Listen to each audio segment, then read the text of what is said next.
Assalamualaikum warahmatullahi wabarakatuh. Hari ini kita akan membahas kisah yang sangat menarik sekaligus menginspirasi. Ketua Pendeta Papua masuk Islam, sebuah cerita yang penuh hikmah dan menunjukkan betapa Islam mampu menyentuh hati siapa saja, di mana saja. Sebelum kita mulai, jangan lupa tulis sholawat kepada Nabi Muhammad SAW di kolom komentar sebagai bukti cinta kita kepada beliau.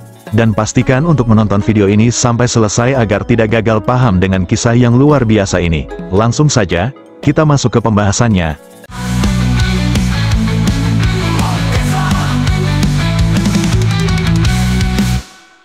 Papua adalah salah satu provinsi di Indonesia yang terletak di pesisir utara Pulau Papua. Provinsi ini dihuni oleh sekitar 1,4 juta jiwa, dengan mayoritas penduduknya menganut agama Kristen. Namun, ada sebuah kisah yang begitu menarik dari tanah Papua, yaitu tentang seorang ketua pendeta yang memutuskan untuk memeluk Islam. Pendeta itu bernama Alfonso, seorang pria berusia sekitar 50 hingga 60 tahun. Ia adalah seorang tokoh agama yang dihormati dan memiliki 7 anak. Pendeta Alfonso dikenal luas di Papua, baik karena karismanya maupun keahliannya dalam memberikan pencerahan rohani. Kepopulerannya bahkan membuatnya diangkat menjadi ketua pendeta di wilayah tersebut. Setiap kali ia tampil memberikan khotbah di gereja, jemaatnya selalu memenuhi ruangan, tertarik mendengarkan setiap kata yang ia sampaikan. Suatu hari, kota itu kedatangan seorang pendakwa bernama Ustaz Fadlan. Beliau adalah seorang dai yang dikenal luas karena pengalaman dan kegigihannya dalam menyebarkan ajaran Islam. Tidak sedikit orang yang telah mendapatkan hidayah melalui dakwahnya, menjadikan Ustaz Fadlan sebagai sosok yang dihormati di berbagai tempat yang pernah ia singgahi. Kedatangan Ustaz Fadlan ke kota ini memiliki tujuan yang mulia, yaitu menyebarkan cahaya Islam di tengah masyarakat yang mayoritas menganut agama lain. Secara kebetulan, Ustaz Fadlan tinggal di sebuah rumah kecil yang jaraknya hanya sekitar 200 meter dari kediaman Pendeta Alfonso, seorang tokoh agama yang sangat dihormati di kota itu. Namun, kehadiran Ustaz Fadlan tidak disambut dengan baik oleh sebagian besar warga. Perbedaan keyakinan membuat beberapa orang memandangnya dengan curiga, dan bahkan ada yang terang-terangan menunjukkan ketidaksenangan. Meskipun demikian, hal itu tidak mengurangi semangat Ustaz Fadlan untuk menjalankan misinya. Ia memilih untuk bersikap lembut dan ramah kepada semua orang, terlepas dari pandangan mereka terhadapnya. Setiap harinya, Ustaz Fadlan melibatkan dirinya dalam berbagai aktivitas sosial. Ia menyapa tetangga dengan senyuman, membantu warga yang membutuhkan, dan tidak segan memberikan nasihat yang menyejukkan hati. Sikapnya yang santun dan penuh keikhlasan perlahan mulai menarik perhatian beberapa warga, meskipun awalnya mereka skeptis terhadapnya. Tanpa disadari, keteladanan yang ditunjukkan oleh Ustaz Fadlan mulai menciptakan perubahan kecil di hati masyarakat sekitar. Bahkan, Pendeta Alfonso, yang awalnya hanya mengamati dari kejauhan, mulai merasa penasaran dengan sosok Ustaz Fadlan dan alasan dibalik ketenangannya yang luar biasa. Pada suatu pagi yang cerah, Pendeta Alfonso sedang berolahraga ringan dengan jogging di sekitar kompleks tempat tinggalnya. Suasana pagi itu tenang, udara segar, dan matahari mulai menampakkan sinarnya di balik pepohonan. Di waktu yang sama, Ustaz Fadlan baru saja selesai menunaikan salat subuh di masjid terdekat. Dengan langkah santai, ia berjalan pulang ke rumah, menikmati keindahan pagi sambil menyapa beberapa tetangga yang ditemuinya. Ketika Pendeta Alfonso melihat Ustaz Fadlan dari kejauhan, hatinya sedikit bergetar. Ia sudah sering mendengar tentang sosok Ustaz Fadlan dari cerita warga. Meskipun ia belum pernah berbincang langsung, nama Ustaz Fadlan sudah cukup dikenal di lingkungan tersebut sebagai seorang pendakwah yang ramah dan rendah hati. Pendeta Alfonso memutuskan untuk mendekatinya. "Selamat pagi, apakah saya berbicara dengan Ustaz Fadlan?" sapa Pendeta Alfonso sambil tersenyum ramah. Ustaz Fadlan menghentikan langkahnya dan membalas sapaan itu dengan senyuman tulus. "Iya, benar, nama saya Ustaz Fadlan. Anda siapa, jika boleh saya tahu?" "Kenalkan, saya Pendeta Alfonso. Saya tinggal di kompleks ini juga. Rumah saya ada di ujung jalan, rumah yang dicat biru muda," ujar Pendeta Alfonso memperkenalkan dirinya. "Salam kenal, Pak Pendeta, senang bertemu dengan Anda," kata Ustaz Fadlan sambil mengulurkan tangan untuk bersalaman. Pendeta Alfonso tersenyum hangat. "Bagaimana Anda bisa mengenal nama saya, Ustaz?" tanya Ustaz Fadlan dengan nada penasaran. "Oh, saya sudah mendengar banyak cerita dari warga sekitar tentang Anda. Mereka bilang Anda adalah orang yang baik, penuh perhatian, dan bijaksana. Itu membuat saya penasaran ingin mengenal Anda lebih dekat, jawab Pendeta Alfonso dengan jujur. Ustaz Fadlan tersenyum mendengar jawaban itu. Alhamdulillah, semoga saya bisa menjaga amanah baik dari warga. Saya senang akhirnya kita bisa bertemu. Jika Anda ada waktu luang, mampirlah ke rumah saya. Saya ingin berbincang lebih banyak, siapa tahu kita bisa berbagi pandangan, ujar Pendeta Alfonso sambil menunjuk ke arah rumahnya yang berada di ujung jalan.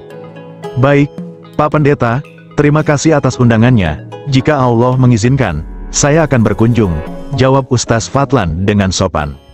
Pertemuan singkat itu meninggalkan kesan mendalam di hati keduanya. Bagi Pendeta Alfonso, Ustaz Fadlan adalah sosok yang menenangkan dan mengundang rasa hormat. Sementara bagi Ustaz Fadlan, Pendeta Alfonso terlihat sebagai seseorang yang terbuka untuk berdialog. Itulah awal mula hubungan yang akan membawa mereka ke dalam perjalanan diskusi panjang tentang keimanan, keyakinan, dan kebenaran. Sebuah pertemuan sederhana yang kelak akan menjadi momen penting dalam perjalanan hidup mereka. Beberapa hari kemudian, selepas salat maghrib, Ustaz Fadlan memutuskan untuk memenuhi undangan Pendeta Alfonso dengan berkunjung ke rumahnya. Udara malam itu sejuk, dan suasana sekitar kompleks terasa tenang. Ustaz Fadlan mengetuk pintu rumah Pendeta Alfonso. Pintu terbuka, dan Pendeta Alfonso tampak terkejut sekaligus senang melihat tamu yang datang. "Selamat malam, Pak Pendeta," sapa Ustaz Fadlan dengan senyum ramah. "Selamat malam, Pak Ustaz. Wah, saya senang sekali Anda datang. Silakan masuk," balas Pendeta Alfonso sambil mempersilakan tamunya masuk. Di ruang tamu yang sederhana namun nyaman, mereka duduk berhadapan. Di atas meja tersaji secangkir kopi panas dan beberapa toples berisi kue kering. Obrolan santai pun dimulai, namun, di balik keramahan itu, masing-masing memiliki niat tersendiri. Pendeta Alfonso, sebagai seorang pemimpin agama yang dihormati, merasa ini adalah kesempatan emas untuk mengajak Ustaz Fadlan memahami ajaran Kristen. Sementara itu, Ustaz Fadlan juga memiliki harapan besar untuk mendakwahi Pendeta Alfonso agar mengenal Islam. Keduanya memiliki niat mulia menurut keyakinan masing-masing, meski tujuannya saling bertolak belakang. Percakapan yang awalnya santai perlahan mengarah ke pembahasan ajaran agama masing-masing. Pendeta Alfonso mulai menjelaskan ajaran-ajaran dalam agamanya dengan penuh semangat dan keyakinan. Namun, setiap kali Pendeta Alfonso melontarkan argumen, Ustaz Fadlan menanggapinya dengan penjelasan yang tenang namun mendalam. Dalil-dalil yang dikemukakan oleh Ustaz Fadlan begitu kuat dan sulit dibantah. Pendeta Alfonso beberapa kali terdiam, merenungkan jawaban-jawaban dari Ustaz Fadlan. Dalam hati, ia kagum dengan pengetahuan yang dimiliki Ustaz Fadlan, meski ia berusaha untuk tidak menunjukkannya secara langsung. Diskusi itu berlangsung hingga terdengar suara azan Isya berkumandang. Ustaz Fadlan tersenyum dan berkata, "Pak Pendeta, maaf saya harus pamit, waktu salat Isya sudah tiba, dan saya harus ke masjid." Pendeta Alfonso mengangguk dan menjawab, "Tentu, Pak Ustaz, terima kasih sudah datang.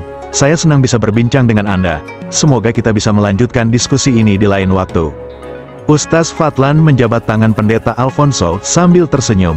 "Insya Allah, Pak Pendeta, semoga Allah memberikan kita semua petunjuk ke jalan yang benar." Malam itu, meski diskusi mereka penuh dengan argumen dan perbedaan pandangan, suasana tetap hangat dan penuh rasa saling hormat. Bahkan, hubungan mereka semakin akrab. Pendeta Alfonso mulai merasakan sesuatu yang berbeda dari diskusi itu, sesuatu yang membuatnya ingin tahu lebih dalam. Di sisi lain, Ustaz Fadlan merasa optimis bahwa hidayah Allah mungkin sedang mendekati sahabat barunya ini.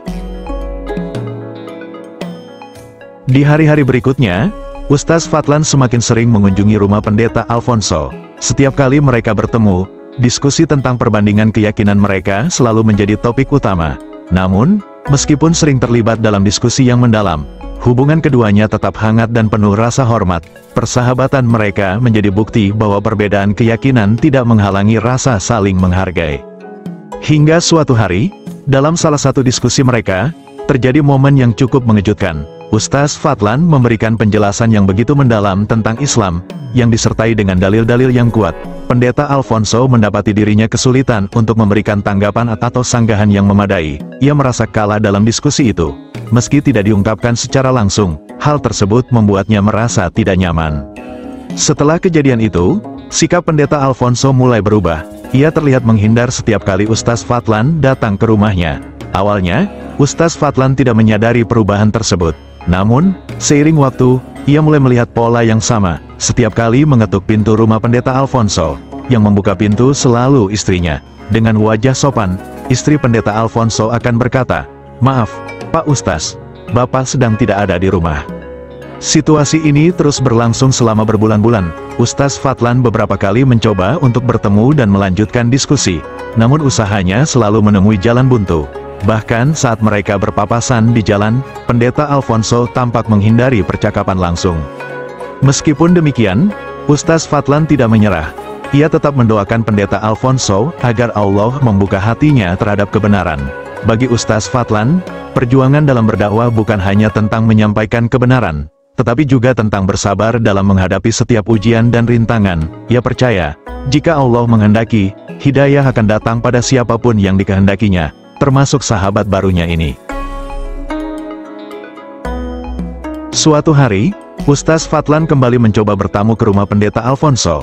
Namun, kali ini yang membuka pintu adalah seorang anak laki-laki, putra Pendeta Alfonso. Anak itu terlihat ragu-ragu sebelum akhirnya berkata, "Maaf, Pak Ustaz, Bapak sedang dirawat di rumah sakit." Ustaz Fadlan terkejut mendengar kabar tersebut. "Rumah sakit? Apa beliau sakit serius?" tanyanya dengan nada prihatin. Anak itu mengangguk kecil. Tanpa berpikir panjang, Ustaz Fadlan memutuskan untuk memastikan kabar tersebut langsung ke rumah sakit. Setibanya di rumah sakit, Ustaz Fadlan menuju meja resepsionis dan bertanya, "Maaf, apakah ada pasien bernama Alfonso?" Petugas resepsionis memeriksa daftar pasien dan mengangguk. "Betul, beliau dirawat di kamar nomor 305, jawabnya. Sebelum langsung ke kamar, Ustaz Fadlan memutuskan untuk membeli buah-buahan sebagai tanda perhatian. Setelah itu, ia segera menuju kamar di mana Pendeta Alfonso dirawat. Ketika Ustaz Fadlan masuk ke kamar, ia melihat Pendeta Alfonso terbaring di ranjang, tampak lemah dan sedang tertidur. Di sebelahnya, sang istri setia menemani, duduk di kursi dengan wajah yang tampak letih. Tidak ingin mengganggu, Ustaz Fadlan meletakkan keranjang buah di atas meja dekat tempat tidur. Ia lalu berkata lembut kepada istri Pendeta Alfonso, "Mohon sampaikan salam saya kepada Bapak ketika beliau terbangun. Tolong berikan buah-buahan ini sebagai tanda perhatian saya. Semoga beliau segera diberi kesembuhan." Ustaz Fadlan pun hendak berbalik dan meninggalkan ruangan. Namun, sebelum ia sempat keluar, suara serak terdengar dari ranjang. "Pak Ustaz, terima kasih sudah datang menjenguk saya." Rupanya, Pendeta Alfonso telah terbangun. Ustaz Fadlan tersenyum dan mendekat. "Alhamdulillah, Pak Alfonso sudah bangun. Saya doakan semoga Bapak cepat sembuh." Namun, Ustaz Fadlan melanjutkan dengan nada lembut, namun tegas. "Tapi, Pak Alfonso, saya tahu Bapak sebenarnya tidak sakit selama ini. Mengajarkan istri Bapak untuk mengatakan bahwa Bapak tidak ada di rumah hanyalah alasan untuk menghindar dari saya, bukan?" Pendeta Alfonso tampak terkejut. Namun ia tidak membantah. Wajahnya menunjukkan rasa bersalah. Ustaz Fadlan tersenyum penuh pengertian. "Tidak apa-apa, Pak. Terkadang, Allah punya caranya sendiri untuk mempertemukan kita. Lihatlah, dengan kebohongan itu, akhirnya saya tetap bisa bertemu dengan Bapak di sini. Namun, jika Bapak sudah sembuh nanti, tolong jangan ulangi hal seperti ini lagi, ya." Pendeta Alfonso mengangguk pelan. Wajahnya menunduk. Ia terharu dengan sikap Ustaz Fadlan yang tetap lembut meskipun tahu ia telah menghindar selama ini. Setelah itu, Ustaz Fadlan berpamitan untuk pulang. "Semoga Bapak cepat pulih.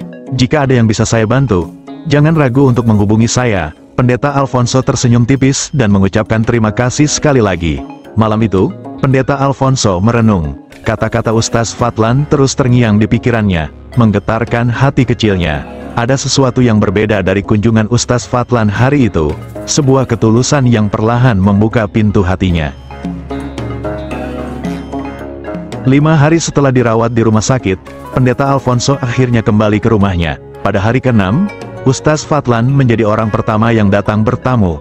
Kedatangan ini terasa istimewa karena Ustaz Fadlan membawa cerita berjudul Indahnya Islam bagi Penduduk Alam Semesta. Ketika Ustaz Fadlan memulai ceritanya, Pendeta Alfonso tampak antusias, bahkan mendengarkan dengan penuh perhatian. Cerita itu tidak hanya memberikan wawasan baru, tetapi juga menyentuh hati Pendeta Alfonso. Hari itu, hubungan mereka yang sempat renggang kembali hangat. Saat Ustaz Fadlan berpamitan untuk pulang, Pendeta Alfonso berkata dengan nada yang tulus, "Pak Ustaz, besok tolong datang lagi, Ya, saya sangat menyukai cerita-cerita yang Anda sampaikan. Sejak hari itu, Ustaz Fadlan hampir setiap hari datang ke rumah Pendeta Alfonso untuk berbagi cerita tentang Islam. Ceritanya selalu membawa makna mendalam, penuh dengan keindahan dan hikmah. Hal ini membuat Pendeta Alfonso dan keluarganya semakin tertarik untuk memahami Islam lebih jauh. Pada hari kelima setelah Ustaz Fadlan rutin bertamu, tepat ketika waktu Asyar tiba, sebuah keputusan besar diambil. Pendeta Alfonso, bersama keluarganya, memutuskan untuk memeluk Islam. Di masjid dekat rumah, dengan bimbingan Ustaz Fadlan, mereka mengucapkan 2 kalimat syahadat di hadapan para jamaah. Suasana harum menyelimuti masjid saat itu. Air mata bahagia mengalir dari mata Ustaz Fadlan dan juga para jamaah yang menyaksikan momen tersebut. Keputusan Pendeta Alfonso dan keluarganya untuk memeluk Islam bukan hanya menjadi perubahan besar bagi mereka, tetapi juga membawa pengaruh positif bagi masyarakat di sekitarnya. Itulah kisah luar biasa perjalanan seorang pendeta yang akhirnya menemukan hidayah dan keindahan Islam.